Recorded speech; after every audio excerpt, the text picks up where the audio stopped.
mainly me. I let us down. And I'm just thankful to have our guy back here. Tyrese Maxey back into the fold, in any fold.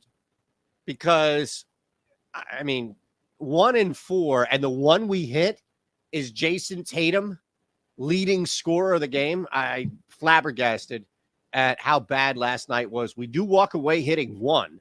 And I've been told that if we go winless again, as we still have a lot of time left in the season, but one more winless video, and that's it. That's it for me here in this video. I don't know if Lindquist is going to do it. I don't know if Lofty's going to do it. I don't know if they'll just scrap it and be like, nobody's going to ask for Shander if he disappears anyway. I don't know, but we need to stay and prevent ourselves from having another winless night. That's the ultimatum that has been sent down. All right, now let us begin and start the freaking clock. All right, first play. Phoenix Suns. Now, they came up in the NBA parlay video, so make sure you check that out, of course. But a different play. We're actually going to take Phoenix to be the victor outright at home. Granted, still without Devin Booker. We know that's a problem. We know it's been a problem. But the Miami Heat, I think, are built on a false sense of confidence. These stilts, because they win a couple of games in a row. Not like Brooklyn, I don't think. And people just immediately want to fast forward this Miami team back to the NBA Finals or Eastern Conference Finals. I don't think it's going to work that way. As inconsistent as Tyler Hero has been, up and down with roster rotation personnel just due to injury or somebody sitting out. Not saying they got lucky by any means, but I'm not willing to call them road favorites quite yet against the Phoenix team, who, granted, looks lost without Booker, but we're there. All right, second play. Speaking of looking lost, I mean, my God. Whatever that was last night from the Los Angeles Clippers was embarrassing and was gut-wrenching if you put money on it. We look now at a Clippers team that should be in a pretty good bounce-back spot, depending on who's out there.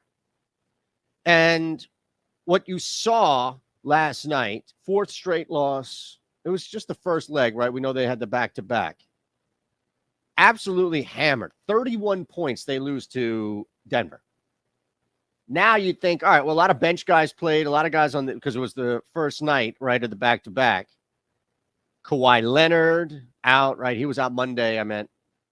I just don't like this team hanging to win, but I like this team hanging in a bounce-back spot, and Minnesota is just, they're not good enough to avoid a letdown. They've won 2 in a row, and they snapped that 6-game skid, but I don't trust them. Again, this is about trust factor. I don't trust them tonight. This Knicks game is interesting. That's our third play, Knicks plus 3.5. Then we'll get to some player props before we get out of here. But, man, the Knicks plus 3.5 at Toronto seems like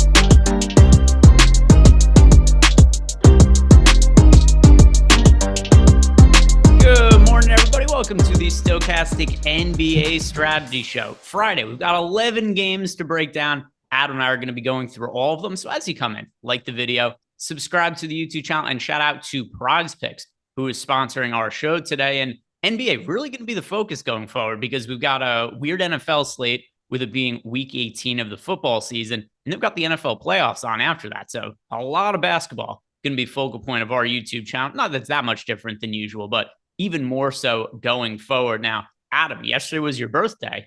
Happy birthday. How'd that go? Thanks. Yeah, birthday was good.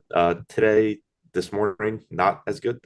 But some people in chat yesterday saw that coming, and I was just like, oh, no, I'll be fine. And no, they were right. I feel awful.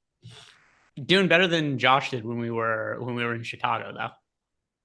Doing better than Josh did when he was in Dallas as well, when I woke up to our phone ringing because he needed to get an IV because he had been puking since 4 a.m. So yeah, just kind of, as usual, outperforming Josh, but not feeling great. Yeah, we had the chat, by the way, fairly surprised that you were able to make it this morning, coming off the tail of your birthday. Blitz is saying shit my Bloody Mary. And then we've got other people just, wow, Adam made it. So yeah, look, Adam here, hungover and ready to talk about some NBA DFS, starting with the Portland Trailblazers against the Indiana Pacers. Now, on the Portland side of this game, we don't really have too much to deal with in terms of injury news, other than Jeremy Grant being listed as questionable, dealing with a quad injury. Other players, for whatever reason, Nurkic has been on the injury report almost every game now for the last month or so, but he's probable. So no real concerns there. But if we are to see Jeremy Grant not available to play, we know that guys like Nasir Little and Justice Winslow have already been out for an extended period of time. Who would benefit from Portland? Probably Trendon Watford. You probably also get some more Keon Johnson minutes. Not entirely sure how much that ends up mattering, but like you said, Nas Little out, Justice Winslow out. Like, those are the guys that normally would pick up those minutes. Keep an eye on the Gary Payton, the second Q tag as well. Not that I would expect him to play a lot of minutes, but he could certainly soak some up. So that could matter, but I think it would be Watford and Keon Johnson primarily. And the other thing too is, depending on what the starting lineup is, I don't even know that it would create any kind of real priorities for DFS purpose. So obviously it's a great matchup against the Pacers. The total is fairly high in this game at 237.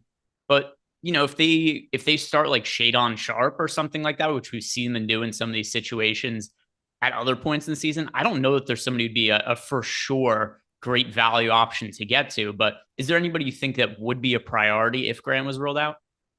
Probably not. The reason just being that with Damian Lillard back, you still have Simons, you still have Nurkic. Like, Jeremy Grant is a relatively high usage guy, but and like, you do open up more usage by replacing him with whether it's Sharp or Keon Johnson or whoever it may be. But you're still just going to get like a slight bump for Lillard, probably a slight bump for Simon. So I don't think that there's like any one guy that looks great. Outside of the value pieces, like if Sharp starts, clearly he would look better than if he doesn't. Same goes for Keon Johnson, but they would still probably be relatively low usage guys. Yeah, and then as for the rest of the team, anything else we should be talking about? Whether Nurkic looks like a good option, Anthony Simons, Hart, any of those other plays? I don't really think so. I mean, I think it's kind of just like status quo for this team. Like, they're always going to look like relatively appealing tournament options. They're all very high upside guys. But also, and it's a good matchup against Indiana, but also it's an 11-game slate. So there's going to be a lot of spots probably that look a little bit better. So let's talk about the Pacers side of the game. And as for the Pacers, really nothing at all on the injury report, because it's Daniel Tice out and Kendall Brown out. Neither of those players matter at all. One thing that is pretty interesting to me here, though, is Tyrese Halliburton not projected for much ownership, 4% on DraftKings at a $9,000 price tag, and then 1% ownership at $9,700 over on FanDuel. The price points come down on Halliburton quite a bit. We know the kind of upside he has. I like him as a contrarian option in large field tournaments, particularly on DraftKings at only $9K. Do you like getting behind Halliburton? Yeah, I like Halliburton at $9K. I like Turner at $6,700. Turner's someone that I've liked going to recently as well. Those are the two that really stand out to me. Like, it is a good matchup, very appealing price tags on them. If you get to some Buddy Hield, some $4,500 Mathurin, I think that's fine. You have the $3,600 Jalen Smith as the straight backup to Miles Turner. So if Turner gets in foul trouble, he's going to look good. But I think Halliburton and Turner are the guys that I would prioritize there. And then anything else that we should really be looking at here? It is a fully healthy roster when it's a big slate with a lot of teams that are not healthy. No, I think that's pretty much it. So let's move on to the Chicago Bulls against the Philadelphia 76ers. And when it comes to the Bulls, we've seen their guards kind of constantly been on the injury report, off the injury report. So for today, Alex Caruso questionable, Javonte Green is questionable. If both of them are to be ruled out, would Ayo Dosunmu, Kobe White, Goran Dragic, would any of them stand out as potential value options? Potentially. I mean, the problem is that like those guys aren't good point per minute guys. But you would get more playing time for $4,200 Dosunmu, for example. Yeah, and the other thing too that kind of makes it tough is There's been other spots where we've seen even more guys in the backcourt out where, in addition to Caruso and Green, sometimes it's been like Goran Dragic has been resting or Kobe White was hurt at one point. So I do think the minutes would kind of ultimately end up getting spread out with Dosunmu getting the bulk of them, but it's not like he's min price or anything. And then as for the pay up options on this team, DeRozan, Levine, Vooch, I always have a hard time parsing which one of these guys that I would really want to get to. And ultimately, I rarely end up playing a whole bunch of them. But any of the pay up options that stand out above the others for the Bulls? I think the $7,300 price tag on Vooch looks the most appealing. The problem is just that he's center only, obviously. So there's always going to be opportunity cost there. But he looks very good. Levine has the best positional eligibility, shooting guard, small forward at 7,300. So he would be the second guy for me. And then DeRozan looks good, but he's just a little bit more expensive. Yeah, DeRozan right now is projected for 8% ownership at $9,100 over on FanDuel. And then on DraftKings, DeRozan projected for 5% ownership right now at 8,800. Anything else you want to mention from the Bulls? No, that's it. All right, so let's move on to the Philadelphia 76ers then. And as far as the 76ers go, Adam, you go grab it. Okay, thanks. Yeah. So for those of you who, because I forgot to check for that in Slack. So Adam had ordered breakfast early this morning, and it did not show up until just now. And he was supposed to message me in Slack, which he did do when it came, but I totally forgot. And I'm just thinking about talking about basketball. I forgot about the conversation we had 8 minutes ago. So Adam's going to go get his food. Shout out to Prize Picks, who is sponsoring our show today. And if you guys have not signed up at Prize Picks yet, a lot of good reasons to do so. First of all, when you use our link to sign up, you are going to get 1 free month of Stokastic Plus Platinum to get access to all the tools we have over here that you need to build winning DFS lineups, our player projections, ownership projections, boom bust tool, our new lineup generator. We've got everything covered for you for basically every single DFS sport out there. But also, over at Prize Picks, we've got projections. We've got projected odds for each prop to go over or under their projected mark. So a lot of projections that are going to help you make money over at Prize Picks. And when you use our link to sign up, get up to $100 bonus on your first deposit. So lots of good stuff when you guys do sign up at Prize Picks by using our link. Now, talking about the Philadelphia 76ers, we've got Joel Embiid, who is not going to be playing once again for Philly. And he's already missed a whole bunch of games this year. I think we've now seen Embiid miss maybe his 10th game of the year or something like that. And, you know, a lot of 76ers fans are getting pretty salty about Joel Embiid not being a betting favorite to win MVP. But here's the main reason why.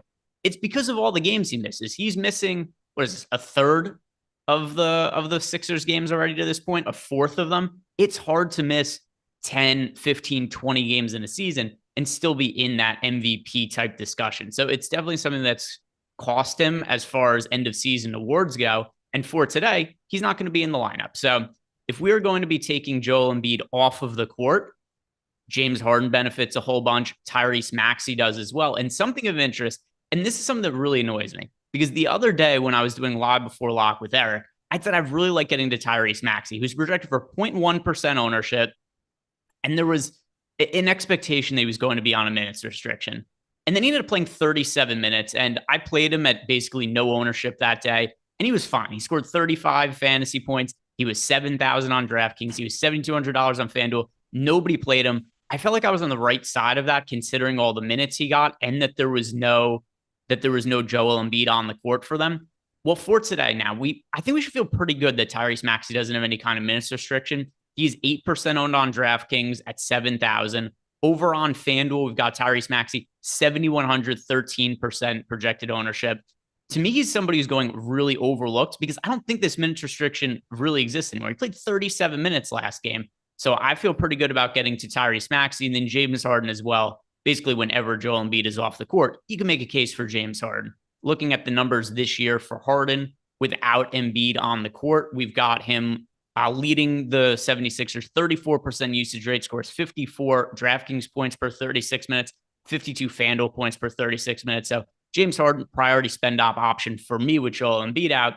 Adam, I want to ask you, because one guy I was talking about before is, I think this is a really good spot for Tyrese Maxey, and I don't really think he has a minutes restriction anymore. Is he somebody you're willing to get to today with Joel Embiid out, or are you still a little wary of the playing time? No, I'm on the same page as you. It's something I've talked about before in, obviously other situations, but the fact that Tyrese Maxey played 36 and a half minutes last game, I understand that it was overtime and he played, 5 minutes more than they planned on, but he still physically played 36 and a half minutes. Like, your body doesn't care if it's overtime or not. So I think it's pretty reasonable to expect that he's just playing like 35, 36 minutes now. So at 7K, I certainly think he's reasonable. I'm with you on Harden, obviously looking great without Joel Embiid. Definitely want to pay attention to the ownership there, but relatively disappointing last game, but does see a bump in production without Embiid, as you would expect. And he's still only 10,100 in a pretty good matchup. And also not projected for that much ownership today. 14% on DraftKings, 10% on FanDuel, relative to some of the numbers we've seen from him with Embiid off the court. And I know we've got Tyrese Maxey to siphon some usage in playmaking duties, but I think Harden going a little bit overlooked by the field at the moment. Anything else you like from the 76ers? Not particularly. Pay attention to the starting center. Like, I'm expecting it to be Tucker, like they did last game. If they were to switch it up and it's Harrell, then not Reed. Paul Reed comes into play. But assuming that they go with the same starting lineup as last time, there's not really much else I'm interested in.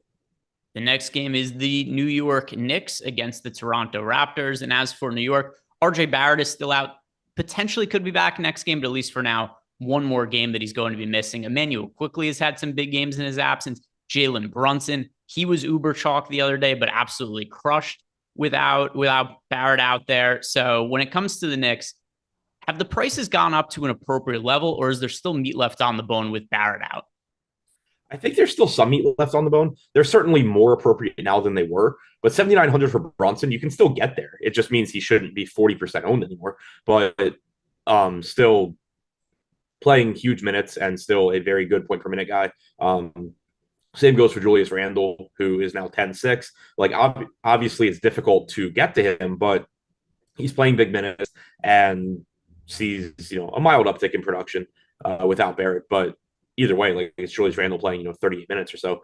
Emmanuel quickly is the difficult one. Like, he's 6,300. The minutes should be there for him, but he does see a huge hit in his per minute production when he plays with Randle, when he plays with Brunson. So that's still a spot where, like, I think you really pay close attention to the ownership there. If Emmanuel quickly is just not going to be popular, then he's kind of interesting because he's still going to be out there for 34 to 36 minutes. But right now he's getting 15% ownership, and I don't really love that on an 11 game slate, given that he's going to play the bulk of his minutes with Randle and Brunson. As an aside on Emmanuel quickly, he's currently 150 to 1 win sixth man of the year. This is a really weird sixth man of the year race because the betting favorites right now are Russell Westbrook, who might not end up finishing the season on Lakers or even with the team, depending what they do at the trade deadline. Then you've got Jordan Poole, who might not even be a bench play. He might just start enough games to where he doesn't qualify. And then you've got Malcolm Brogdon, who's not playing a ton of minutes for the Celtics. Thrown out there quickly is 150 on DraftKings win sixth man of the year. I have him also at 250 to 1 that I bet a couple of weeks ago. I think as far as a long shot bet goes, I don't mind that on Emmanuel quickly. Just wanted to mention that. But anything else from the Knicks that you like? Not particularly. I mean, Mitchell Robinson, 5,400, always going to be in play, but doesn't really stand out. Pulling no ownership, has about a 2% chance of being optimal. So, like, as a filler in a tournament lineup where it's like, oh, okay, well, this is where I'm going to differentiate, I think that's fine, but wouldn't say he's a priority. Same goes for Quentin Grimes at 5,700. Should play a lot of minutes, but also he is Quentin Grimes. Toronto side of the game, we've got Fred VanVleet back and healthy for the team. He had missed some time, but other than that, pretty healthy team, which we don't see all that often from Toronto. The reason that we don't typically see a healthy team is because Nick Nurse absolutely grinds these guys into the ground, and more often than not, one or two players end up being out. But for today, Siakam, VanVleet, Barnes, Anunoby, Trent, we've got the core guys together. Does that leave us with anything we really want to play from the Raptors? I still think they're an interesting tournament team just because of how many minutes that they play. It's the same thing that we talked about the other day in the game against Milwaukee, where you got a really shitty game where it was like, I think, like, I don't know, what, 101 to 101 or something like that in overtime. But you still you get so many minutes from these guys. So, you got the huge game from Fred VanVleet. Gary Trent Jr. had a solid game in his price tag. Similar prices on them again today, and not getting much ownership for them. Pascal Siakam getting like 1% ownership. He is back to being center only on DraftKings, so that makes it much, much more difficult to get to him. He briefly had power forward eligibility, which made him very interesting when he was unowned, but now the opportunity cost is a lot higher. But still, on a $6,400 Anunoby, who's 3% owned, $5,800 Trent at 8%, $7,400 Van Vliet at 6%. Those guys are still interesting just because of how many minutes they're going to play. Yeah, no, I think you could definitely make a case for that. Also, depending how much value opens up, because there is always going to be upside in some of those Raptors guys, because in competitive games, even in non-competitive games, often they're playing 40 plus minutes to their starters. Nick Nurse knows no other way there. Let's move on to the other game being played by a New York team, the Brooklyn Nets taking on the New Orleans Pelicans. Now, from the Nets side of the game, they've become a very deep team all of a sudden because TJ Warren is, he's been back. He's listed as questionable for today, but TJ Warren's been effective for the Nets lately. Seth Curry's been giving them more viable minutes. Joe Harris has looked a little bit better and has actually made some of his shots in some recent games. So now we've got a Nets team where we know we're getting big minutes out of Durant and Irving, but the minutes elsewhere have kind of been spread out. Like Ben Simmons isn't playing massive minutes. Joe Harris, Seth Curry, they're all playing, decent roles, but it's not like we can count on them for 30 plus minutes. Is there anything that really stands out to you from the Nets? Not particularly, for the reasons you said. You're just getting this really frustrating rotation from a DFS standpoint. Like, can Ben Simmons go out there and play 30 plus minutes? Sure, but we've seen a couple of competitive games recently where he hasn't been closing. Played 26 minutes last game. I don't think you can really expect more than like 28 to 30. So that's problematic. He certainly has a ceiling, but it's just, you can't say like, he just hasn't been playing because of blowouts. Like, he's also just been not in closing lineups at times. And that's something that has plagued Ben Simmons, previously in his career as well. So on the one hand, getting him at $5,600 is interesting, but also he very easily could play 25, 26 minutes. Nick Claxton is fine at his price, but there's always gonna be a lot of centers. I think you're basically just in a situation where, Kevin Durant, Kyrie Irving are the guys you want to get to. Reasonable price tags on them, but also plenty of options in that price range. So I would expect to get to those two guys and probably not a whole lot else. If I could go anywhere else, it would be Claxton and or Simmons. And then if TJ Warren was out, would that really move the needle in any kind of way? Like, is there anybody we can even point to and say, this is the guy who benefits?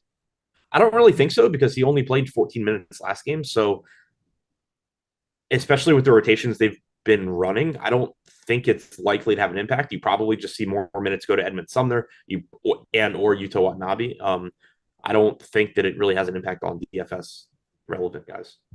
And then the other side of the game, when it comes to New Orleans, they might be really shorthanded in the front court because we know that Zion Williamson is out, is dealing with a hamstring injury. But in addition to that, Larry Nance Jr. is questionable and Willie Hernan-Gomez is questionable. What could we possibly be looking at for minutes in Valanciunas if Nance and Hernan-Gomez are both ruled out, in addition to Zion already being sidelined? Yeah, I mean, Nance, I think, is the big one. Like, if Hernan-Gomez is out, you're probably just seeing Jackson Hayes soak up those backup minutes, and you're seeing other guys play, minutes at the four. But you're likely to get, 28, 30 minutes on average from Joval if Nance is out. With Zion already being out, certainly could play a bit more. So would really, really like him at that $6,500 price tag against a Brooklyn team that cannot rebound. So looks like a really, really good spot for him. And the other thing, the reason that I brought up the Hernan-Gomez being questionable as well is, I mean, we've seen where was the game where Jackson Hayes? Yeah, here. So we saw a game where Jackson Hayes and Jonas Valanciunas started together. If we end up seeing Valanciunas and Jackson Hayes somehow get into a starting lineup together with Hernan-Gomez and Nance both out, I would think that means that we see massive Joval minutes as long as he avoids foul trouble. Yeah, I agree with that. I'd be very surprised if we get that tonight since we have Herbert Jones back. But if somehow they kick Najee Marshall out of the starting lineup and start Jackson Hayes instead, and Hernan-Gomez and Nance are out, I would agree with you. That would be a sign that you're just getting a lot of minutes for Joval. Assuming that they stick with the same starting lineup, I think the most likely case is that Joval plays more minutes than he otherwise would if Nance and Hernangomez are out. But that you also just get like Jackson Hayes as the backup center, and you get maybe some more playing time for whatever combination of Devontae Graham, Dyson Daniels, kind of just soaking up those minutes. And then CJ McCollum, we've seen a little bit of an increase in price for him. He's $8,400 over on FanDuel, $8,500 on DraftKings. Somewhat popular, 18% owned on FanDuel. DK, though, at the 8,500 price tag, field only getting to him 12% of the time. We've seen some big games from him when Zion's been off the court this year. So how do you like McCollum as a pay-up option at fairly modest ownership? I like him a lot. He's 8,500. He should play a ton of minutes. The issue you run into is the same one we talked about, previously when Zion was out, where McCollum just hasn't been as efficient this year as in previous years. But he's going to get all the opportunities here with no Ingram and no Zion. So I like him quite a bit, especially if that ownership does remain reasonable. And anything else that we should be looking at from the Pelicans? I don't really think so. I think it's pretty much Joval and McCollum for me, but I do like them both at 7% ownership for Joval and 12% for McCollum if Nance is out. The next game, it is a tanking game on paper. San Antonio Spurs against the Detroit Pistons. When I saw the other day that Devin Vassell knee surgery and he's going to be out for an extended period of time, I assume, it's going to be a while until we see the Spurs favored in a game. And then their next game, they play the Detroit Pistons and they're 1.5 point favorites. Just goes to show how bad these two teams are. Probably the two worst teams on paper that we have in the league right now. So we're looking at Detroit, and Marvin Bagley is hurt, but the rest of the team back together. Killian Hayes no longer suspended, so he's going to be starting for them. Is there anything that stands out to you from the Pistons in a rare game that we should consider as likely to be competitive that they're in? Yeah, I think there's actually a lot of good plays here, which is unusual, like you said. But you have 5 guys on this team pulling double-digit ownership on DraftKings. You have 2 more pulling 5 to 10% in Diallo and Ivy. Jalen Duren's the first one that I would point to. He's 4,900. With Marvin Bagley out, you're seeing more minutes from him. You're also seeing Isaiah Stewart get the backup center minutes at 4,800, which makes him pretty appealing. So those guys both look good. Duren obviously comes with a little bit more opportunity cost because he's center only, but he's also a very, very good rebounder, which is always nice when you get those guys at a cheap price tag. So I like him at 4,900. And then you get Killian Hayes, 5,500, playing around 30 minutes. Jaden Ivey should play around 30 minutes at 5,400. They did not close with Duren or Ivy the other night, which was really frustrating for me personally. But more often than not, you should see those guys out there if it's competitive. So I think the 7% ownership coming into Ivy compared to 22% for Hayes at the same price point is really, really interesting. I think they're very, very similar. So I don't really know why Hayes is getting so much more. Alec Burks and Sadiq Bey both benefit from Marvin Bagley being out as well, just because they pick up a little bit more playing time since the Pistons aren't, or haven't been at least, using Nerlens Noel. They've just been giving Isaiah Stewart those backup center minutes, which means you get more minutes for the wings. So it makes those guys look a little bit better as well. Yeah, there's nothing there I have to add or disagree with. The Pistons are definitely a little bit shorthanded in the front court without Marvin Bagley, and hopefully he never returns because I don't really like watching him play basketball. Spurs side of the game, Devin Vassell knee surgery, so they haven't given a timeline on him to return, but we know the Spurs are in no hurry to get him back on the court.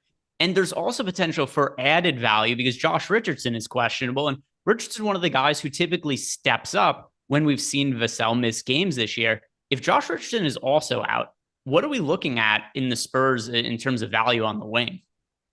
A bunch of guys that suck at basketball, but also play a lot of minutes. So Malachi Branham at 3,200, potentially Romeo Langford at 3,100. You probably see one or both of those guys step up, especially if Richardson is also out.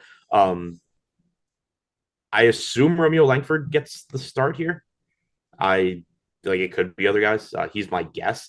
And at 3,100, it makes him worth a dart throw if you have nothing better, but also you can't be that confident in him. Same goes for, Branham coming off the bench, but both those guys will look better if Josh Richardson is out. If Richardson's in at 3,800, I think he looks like the best of the three, just given that, he's likely to play mid-20s in minutes and he's a little bit better point per minute guy. Yeah, and we've seen a handful of starts from Langford as of late. I agree with you. I think there's a pretty good chance he moves into the starting lineup, but here's how his recent starts have gone. 13 minutes, 12 fantasy points, 17 minutes, 3 fantasy points, 28 minutes, 34 fantasy points, 18 minutes, 5 fantasy points. So The guy's been all over the place. Overall, as a starter, the results have not been great this year. He has made 10 starts, 23 minutes per game, 17 fantasy points on average as a starter. But we also have seen that kind of ceiling where he went for 33 a few games ago. So let's see what the starting lineup looks like. We'll see what ends up happening with Josh Richardson. But anything else from the Spurs that stands out in the absence of Vassell? I mean, you should get a bump for Keldon Johnson, Trey Jones. They're both reasonably priced. 6,800 to Johnson, 5,700 for Jones. Jakob Poeltl looks like one of a million good center options at $5,800. Jeremy Sohan, if you really want to go back to that, that thing where he was popular, every slate lasted for a week or whatever. But he does see a little bit of a bump without Vassell. Let's move on to the next game then. If you guys haven't done yet, do us a favor by liking the video and subscribing to the YouTube channel. Only takes you guys a couple clicks of the button. It is totally free to you, but it does help us grow our YouTube channel and helps us keep content free. But moving on, we've got the Charlotte Hornets taking on the Milwaukee Bucks. And this is the game that on paper is the most lopsided on the slate. We actually have fairly tightly lined games. There's only one game on the slate that has a spread of even more than 6 points.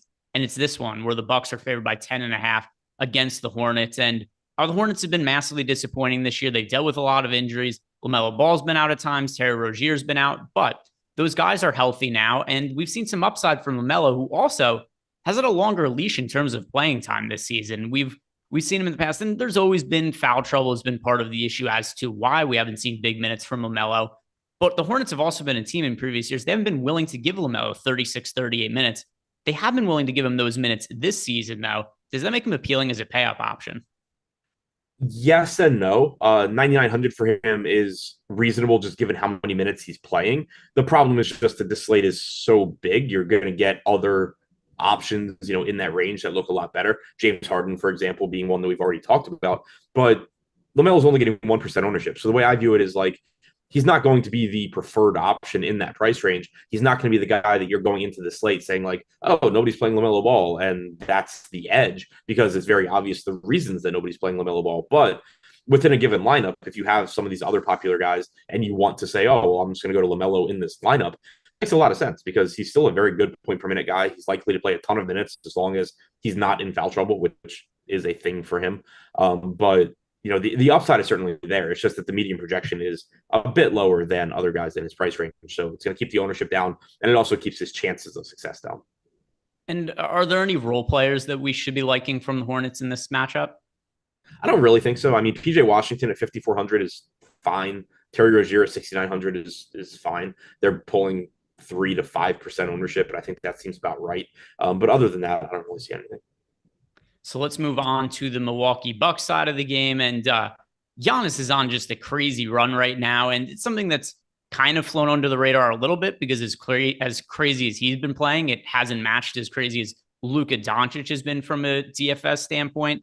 But we do also have to mention that Jrue Holiday is going to be back in the mix for the Bucks tonight. He's listed as probable. I assume he moves back into the starting lineup in this game as well. But recent games for Giannis: 72 fantasy points, 81, 81, 84. Those were his last four. He's also had 20 rebounds in 3 out of his last 4 games. The one game where he did not have 20 rebounds, he had 55 points, 10 rebounds, and 7 assists. So with Jrue Holiday back in the mix, there's still clearly an upside for Giannis Antetokounmpo. But how high of a priority is he relative to some other recent slates, Adam? Yeah, I mean, he still looks really good. I'm curious to see if Holiday starts or not. We saw him come off the bench and play like 19 minutes and then not play on the second half of a back-to-back. If he doesn't start, it does make Giannis look a little bit better just because you're getting even more minutes where not only is Middleton out, but Jrue is also not on the floor. So Giannis looks great.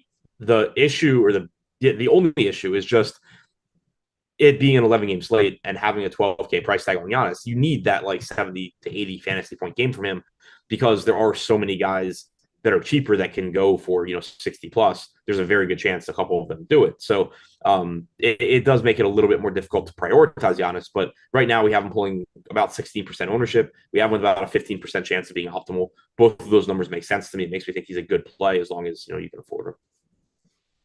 Yeah, and I do think that we're going to see Jrue Holiday start just because we saw him miss time earlier in the year, and what they did in that spot, let me go back and find it. Here it is. So we saw Jrue Holiday miss 4 games in the beginning of like mid-beginning November. First game back, comes off the bench, plays 23 minutes. The next game he started and played 28, so close to a full minutes allotment, but still a little bit limited. And then it was the game after that he played 36 minutes. So if I'm kind of trying to look at what they did the last time Drew Holiday missed games to now, that's what I'm thinking. I think he starts and plays like 28 to 30 minutes. Is that a reasonable expectation, you think? Yeah, the caveat being I thought that's what we were going to get last game, and we didn't. So I don't really know exactly what they're doing with him. But yeah, I expect them, like you said, just based on what we've seen from him previously, I expect them to ramp him up pretty quickly. I just am kind of thrown off by the 19 minutes off the bench in game 1. I figured they would just hold him out till he could do more than that. Yeah, although, like I said, that is what they did the last time he missed games. He came back, came off the bench, played 23 minutes. So maybe for whatever reason, they've just decided that's what they're going to do. I assume that's what they're going to do with Chris Middleton whenever he's able to play. Anything else look good from the Bucks for you? I don't really think so. I mean, if you want to get to some Brook Lopez, then fine, but there's a lot of centers in that price range, and most of them look a little bit better. The next game is the Washington Wizards against the Oklahoma City Thunder. And kind of weird that Bradley Beal was being listed as questionable. It was a game time decision for recent games. And then they announced yesterday, yeah, well, actually, he's going to be out for a couple of weeks. So we could have known that in advance. We didn't have to make him a game time decision for some of those other spots. But with Bradley Beal out, we've got the starting lineup. It's actually Daniel Gafford starting the front court alongside Kristaps Porzingis now. But who benefits the most with Bradley Beal not playing now for Washington? Yes, I mean, you see more usage, more fantasy production from Porzingis and from Kuzma. Porzingis has power forward eligibility on DraftKings now since he's been starting alongside Gafford. Shout out to them for actually paying attention and adding that because it makes him a lot easier to roster. He is relatively expensive at 9,600, but this is a nice matchup against OKC. He is a very good fantasy point per minute guy. He's likely to give you 34 to 36 minutes. Similarly, you should see 36 minutes or so from Kuzma, who gets a bump without Beal out there. And then Daniel Gafford, $4,600 center. When he avoids foul trouble, he's playing a lot of minutes, even, with Porzingis active now that they've gone to this starting lineup where he's playing minutes alongside Porzingis. So at 4,600, I think Gafford looks like a very, very good value.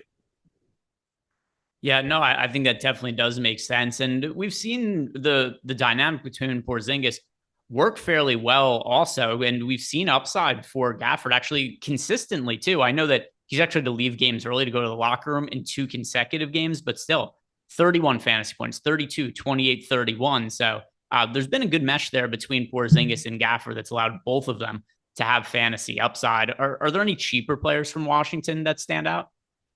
I wouldn't say stand out. Beal being out means you get a little bit more playing time for Rui. It means you get a little bit more production for Monte Morris, more minutes for Corey Kispert, which typically means literally nothing in DFS, but more willing to get to Morris and Rui with Beal being out than if you were in, but also in the context of an 11-game slate, I wouldn't say that they're that interested. So we'll talk about OKC on the other side of the game, a team that totally makes sense because 2 games ago, SGA was out and they beat the Boston Celtics by 33 points. And then SGA returns and they lose to Orlando Magic by 11 points. So a team that makes absolutely zero sense at all. But we do have injuries here because there are always injuries here. Jalen Williams, that is Jalen Williams with a Y. He is out today. 2 Jalen Williams on the team, but Jaylin Williams is out. We've got Usman Jeng out, Pokashevsky. He remains out, as does Jeremiah Robinson Earl. So with Jalen Williams out, does this make anything stand out in the front court? The rotations are always a mess here. Yeah, I'll say not particularly because it's Oklahoma City and you assume they're going to just throw other people out there. Jalen Williams started last game, but still only played 12 minutes. So you're talking about trying to replace 12 minutes, and that probably isn't going to matter too much in DFS. Yeah, and we had, although I will say the reason that he played so few minutes was because he got hurt, but it's not like he was playing massive minutes in the games before that either. 16 minutes, and then the previous start, he actually had only played 18. But as far as the pay-up options go, we've got SGA, we've got Josh Giddey. Are either of them going to be priorities tonight? I like both of them. SGA coming in south of 10K is always interesting. Even with Giddey active, you're talking about 1.3, 1.4 fantasy points per minute, getting 35, 36 minutes. Solid matchup against Washington as well. Giddey is reasonably priced at 6,800, should play around 32 minutes. So I do like both of those guys quite a bit. Beyond that, though, it's just, if you get to a little bit of Lou Dort, I think that's fine. And then I have basically nothing. Yeah. So let's move on then. And anytime I don't have to figure out the OKC rotation, I consider that a win. When we get these spots where OKC is chalk and I know there's going to be players out, it's so hard to project the rotation and not a spot we have to go down with SGA being active tonight. The next game, though, this is another team where you talk about rotations that were a pain in the ass yesterday. The Clippers are playing on the tail end of a back-to-back against the Minnesota Timberwolves. And I don't know what to make of what happened last night because they were getting their asses kicked. And then as a result, they didn't play any of their core guys in the second half, which, by the way, I think is the right team to do. People were melting down and freaking out about it online. Some of them I do lie before lock with at night. And that's what teams should do. If you're down by 50 points at halftime. Some of them were named Eric Lindquist. Yeah, so at least one person named Eric Lindquist was, as well as some other really funny tweets that I found about people who are melting down about how their bets were being rigged by FanDuel because the Clippers didn't play their starters in the second half. But I don't know what that means for today, because does it mean that they're going to rest Kawhi Leonard? I assume so, because they've always rested in the tail end of back-to-backs. But he also only played 14 minutes yesterday. Same with Paul George, tail end of a back-to-back. He's rested in some of these spots. Do you have any kind of read on what this team might be doing tonight? No, because I'm with you. Like, one, I thought it was likely that George was going to rest yesterday and Kawhi would rest today. That's also something else that was kind of making me laugh, though. Like, people were just like absolutely shocked that Paul George, who was questionable, played. Like, he was questionable. You should still kind of be assuming it's like 50-50. But here I have no idea what to make of it because, like you said, I would expect Kawhi to sit, except he played 18 minutes. George played 14. Maybe they just don't rest them. I expect John Wall to be back today after resting yesterday. So I don't really know what they're going to do here. But as usual, if everybody's in, nothing looks that appealing. Like, you still can get to, some George, some Kawhi, some Zubats if they're playing. But once you start taking guys out, if Kawhi is out, then, an $8,900 George looks better. Zubats certainly looks better at 5K. There's still not a lot else that looks appealing unless more guys than just Kawhi sit, though.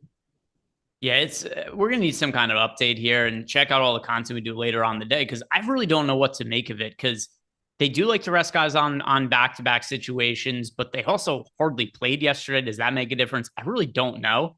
So we'll see what ends up happening later. But is there anything else you want to add about the Clippers? No.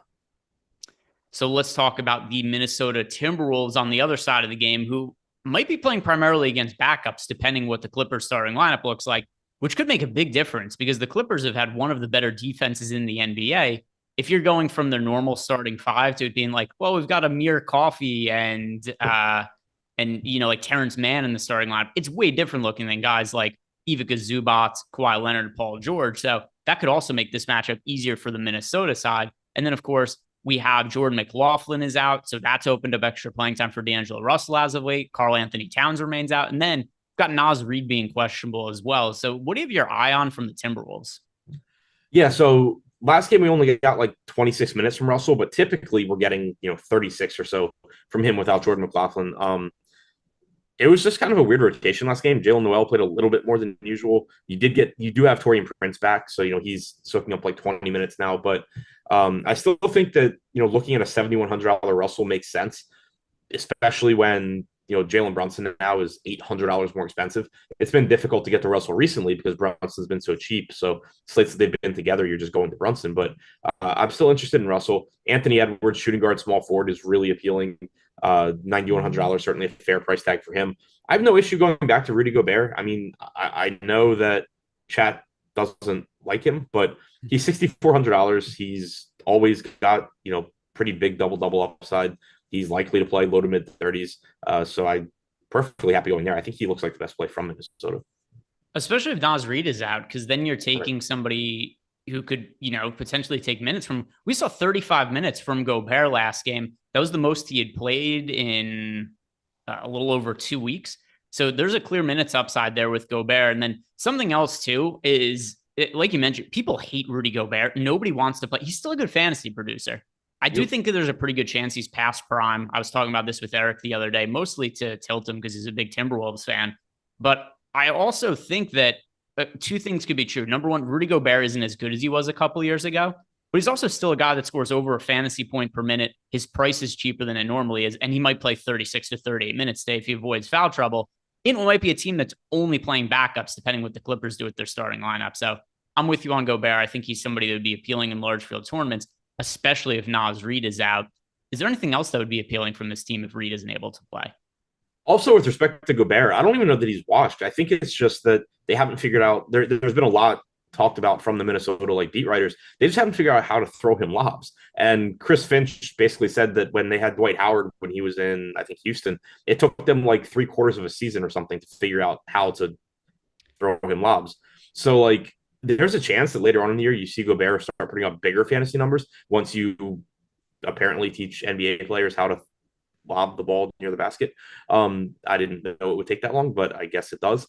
So, but even still, like 1.05 DraftKings points per minute, like you can say what you want about Gobert. I understand nobody actually cares about defense, and if you are a defense first guy, it means you suck. But he's still averaging over fantasy point per minute. He's still likely to give you mid 30s in minutes, and he's still $6,400. So he just looks good.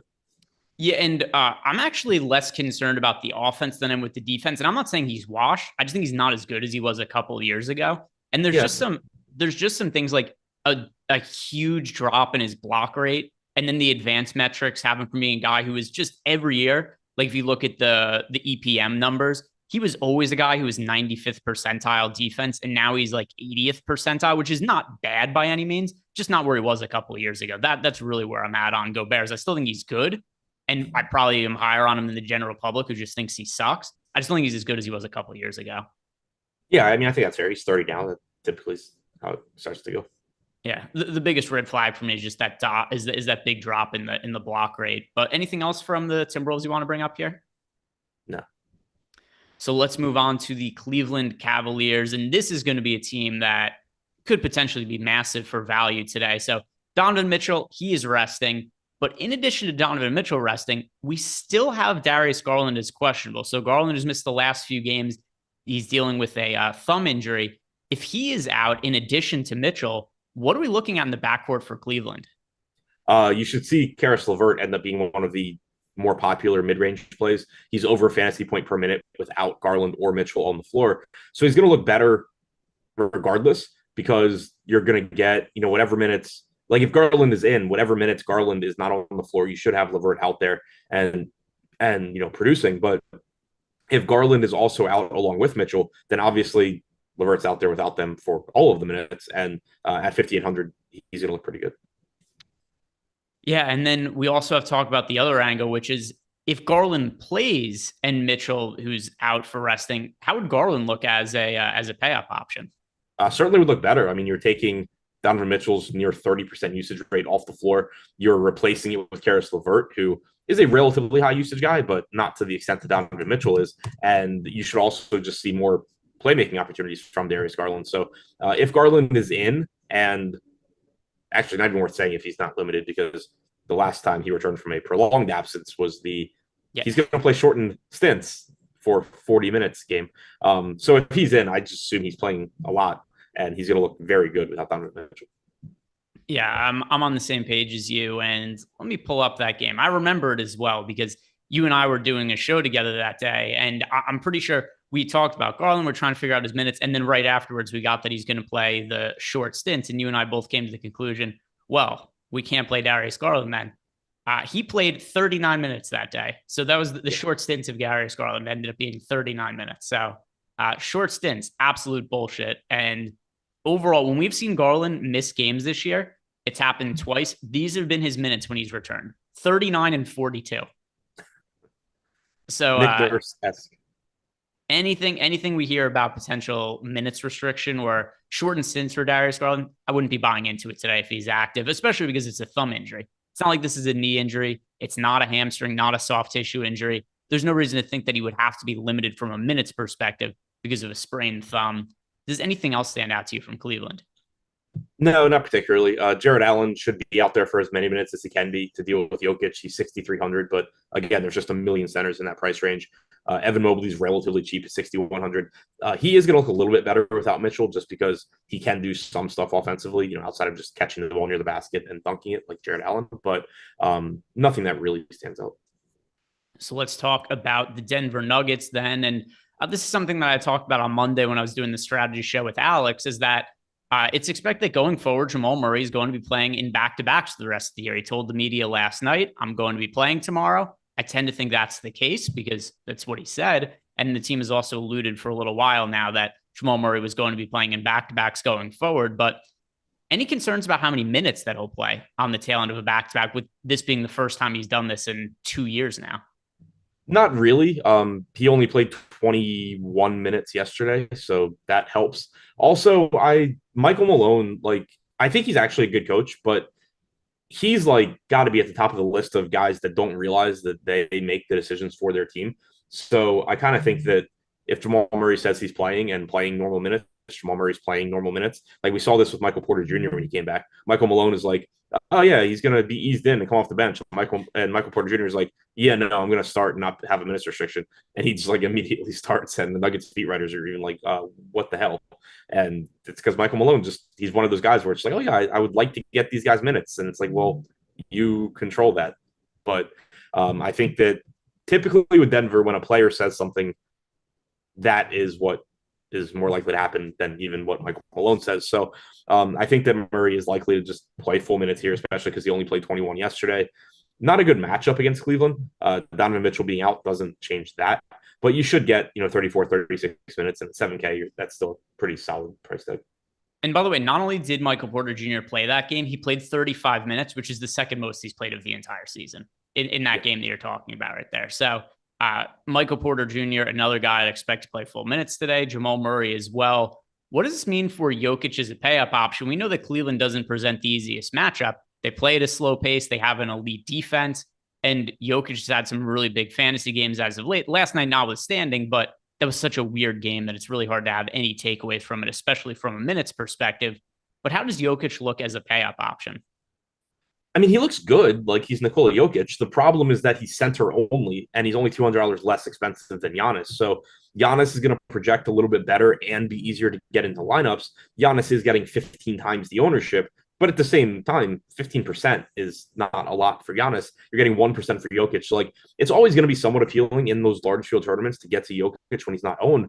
The problem is just that it's partly the Giannis aspect, and then it's also partly that we've had so many 6K centers that I haven't even really mentioned because it's just we have so many 6K centers. I don't need to talk about Jared Allen in depth or talk about Jakob Poeltl, but as a group, there's a very good chance a couple of those guys give you 40 plus fantasy points and put Jokic in a situation where if you need Jokic to win a tournament, he probably has to go for 80 plus.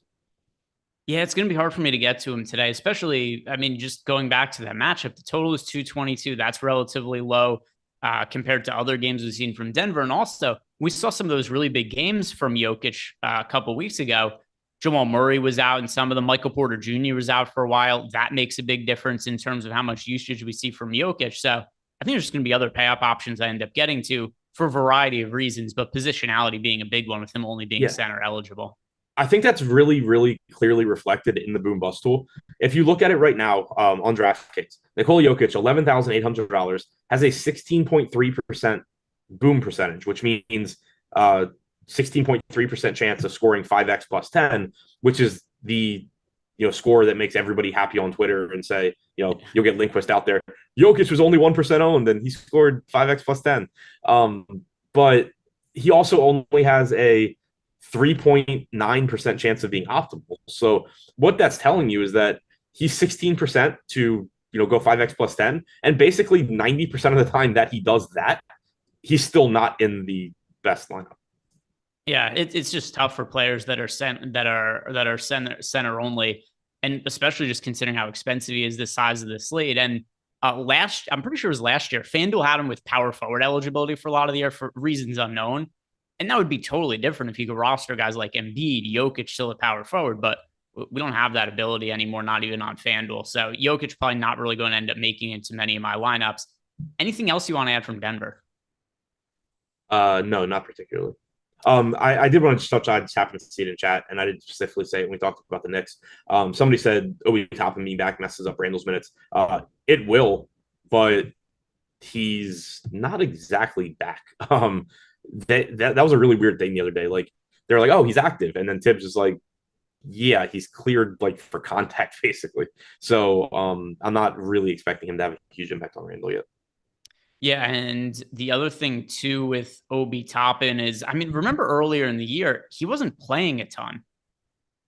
Yeah, like I was gonna say, like the thing with Toppin is just like he's been the straight backup to Julius Randle, but it makes it so even if you give Obi Toppin 13 minutes, you can only give Randle 35. But Toppin was active last game, still didn't play. It sounded like he's not quite there yet. So I'm not worried about the Julius Randle minutes yet because Tibbs basically said like, yeah, Obi Toppin is cleared for contact and he is not ready for NBA games.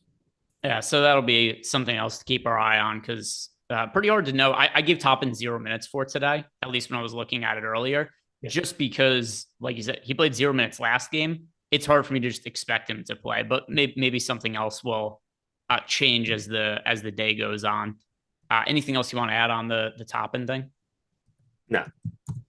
All right. If you guys haven't signed up at BetMGM yet, and I know our sponsor is Prize Picks, but a lot of you, if you're in states that have legal sports betting, there's a good chance that Prize Picks isn't available, but BetMGM is, and then it's vice versa. In states that don't have legal sports betting, you're going to have Prize Picks, not going to have BetMGM. So if you guys have access to BetMGM and you sign up using our link, you get 2 free months of Stokastic Plus Platinum to get access to all of our tools for every single sport for just a minimum deposit of $10 over at BetMGM. But if you're somebody who wants to get more into sports betting, your first bet over at BetMGM is going to get refunded up to $1,000 if it loses. So at BetMGM, there is a whole lot of good value when you sign up using our link. Just to summarize, risk-free bet of up to $1,000, and then also 2 free months of Stokastic Plus Platinum. And all you need for the 2 free months is a $10 deposit. So obviously considerably cheaper than if you were just to typically sign up over at Stokastic.com. And then also, if you guys just want a free trial of all the tools we have, we now have extended it for the new year, 5 days for free when you sign up for the first time. So if you want to check us out, 5 days for free, 0 risk to you, or the BetMGM link, which is going to get you 2 free months of Stokastic Plus Platinum.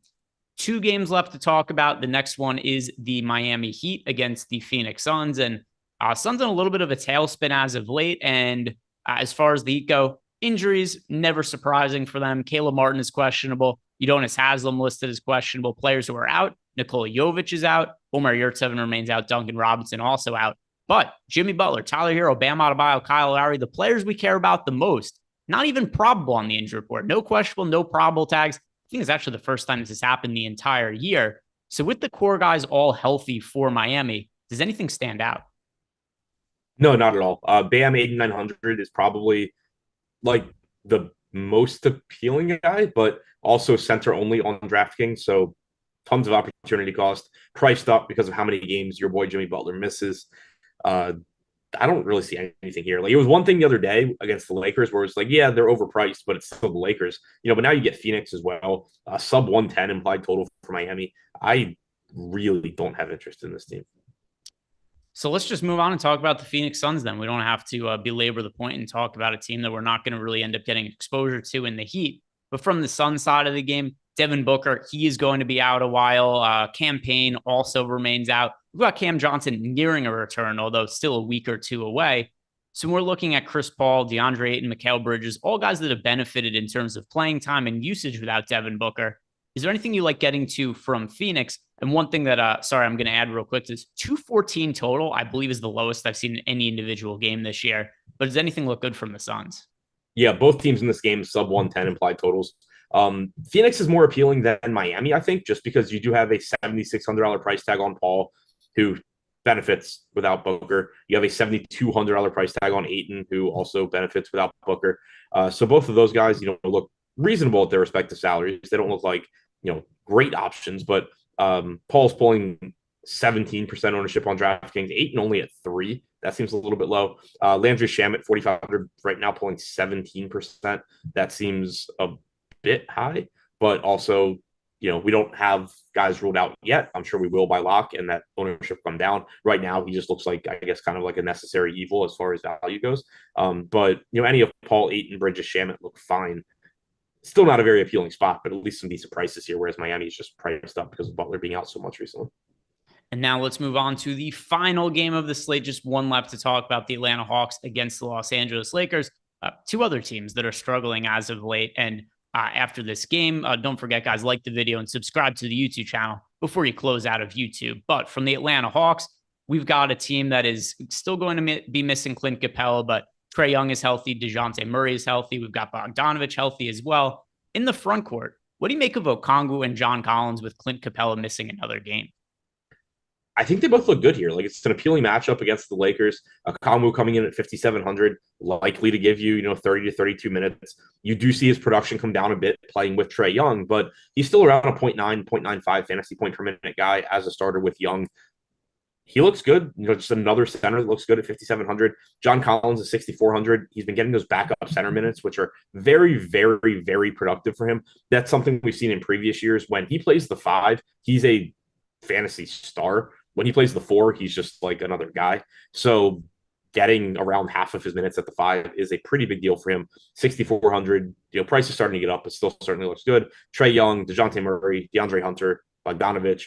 You're not going to be mad about getting to any of those guys. I think the front court with Okongwu and Collins is where you're probably going to want to live. And then as for the backcourt guys, Trae Young, DeJounte Murray, are looking to pay up for either of them today. It's a spot that I really haven't gotten to all that much frequently. I've been, like when I get to Trae Young recently, like I'll look at my exposures and be like, I'm playing a lot of Trae Young. And then I'll look at the field and be like, oh, everybody else is playing more.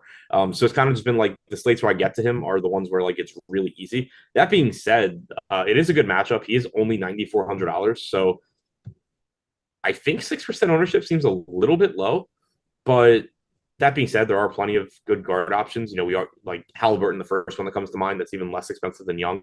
DeJounte Murray, 8,300. Not the same point per minute guy as Young, but does play huge minutes, and this is a good matchup. So if the ownership stays projected as low as it is, I think they're very interesting, like differentiation plays in tournaments, but you're probably still not building around those guys. And now on the other side of the game, let's talk about LeBron James, who is currently the most popular pay-up option of the entire slate. And ownership is spread fairly thin, at least in terms of the initial run of ownership. So LeBron is projected for 20% ownership at 10.7 on DK. That does make him the most popular pay-up option. On FanDuel, we've got LeBron a lot more expensive at 11,200, so more modest 8% projected ownership. But considering I don't think he's been priced up appropriately on DraftKings, I totally get why the field is getting to him as often as they are. If I was going to be building lineups right now, I assume that LeBron James and James Harden be my two most rostered pay-up options when you consider good matchup against the Atlanta Hawks, high total, which is going to make players project better, 242.5, no Anthony Davis. How do you like LeBron as a pay-up option? Yeah, I'm there with you. The reason that he is getting the most ownership is that he plays the best positions. Like, he's small forward, power forward eligible. So, I mean, from a fantasy standpoint, or a DraftKings standpoint, at least, shooting guard small forward is like the best. But you just don't have as many good, forward options as you do guards and centers. So you have that, and then you have a $1,300 price discount off of Giannis with no Anthony Davis taking on the Atlanta Hawks. LeBron's about a 1.5 fantasy point per minute guy without Anthony Davis. Now you're getting a very appealing game as well. So LeBron looks great. Again, if you want to pivot some of that to Giannis or to Nikola Jokic, even though they're different positions, that's fine. But I completely understand why Giannis is getting, or why LeBron rather is getting the most ownership of the group. Then we've also got Troy Brown Jr. is listed as questionable. If he's to be ruled out, does it make any of the role players appealing for the Lakers, or even if Troy Brown is there anybody that looks appealing? Yeah, I mean, I don't think Troy Brown matters too much. He came off the bench last game, even with LeBron out. With LeBron back, I expect you're getting like not enough minutes for Troy Brown to matter. And then if he's out, you're probably just getting those thrown to other guys like Max Christie or something. So not really too concerned with that one or the other. Thomas Bryant is sort of always playable in tournaments with Anthony Davis out. But, his price tag has come up a little bit. He's up to 6,200 now. So GPP option for sure, but not the best center option probably. Russell Westbrook, same thing, 7,700. with LeBron back, he doesn't look as good as when LeBron's out, clearly. But you're still likely to get, 26, 28 minutes from Westbrook. He's still a triple-double threat off the bench. But really, I think LeBron's the only priority from this team.